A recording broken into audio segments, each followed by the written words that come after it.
walang budget ng Vice President. Natatandaan nyo si Vice President Leni Robredo? Wala siyang pondo noon pero nakakagalaw siya. Hindi pa dumadating ang kalamidad, nakapwesto na ang grupo nila doon. At nung panahon na yan, hindi ba tinawag yung Leni Lugaw, Leni Lutang, pero nakikita natin, 6 years siyang nagtatrabaho. Ngayon ba, ang Vice President ba nakikita natin nagtatrabaho? Hindi. Ang alam lang niya, manira ng manira. Ngayon may kalamidad sa Mindanao, inuna pa niyang magpunta sa Qatar. Inuna pa niya yung mga kababayan natin doon.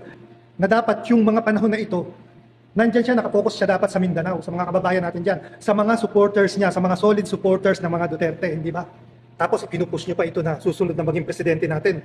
Eh yung mga ganitong panahon nga, wala siya. Nakapokus siya sa ambisyon niyang maging presidente sa napakalayo pa naman na eleksyon. Sa 2028 pa yan, hindi pa pwedeng magtrabaho muna yung mga politiko na yan bago yung mga ambisyon nila. Hindi natin maiiwasan na maikumpara si Vice President Leni Robredo sa Vice President natin ngayon na si Inday Sara. Napakalayo.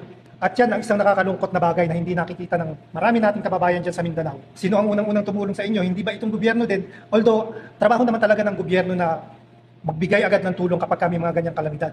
Pero dapat naman nakikita din natin yung initiative ng Office of the Vice President na lalong-lalo na yung Mindanao ang pinakamalaking solid supporters ni Sara Duterte. O, gusto niya pa siya maging presidente.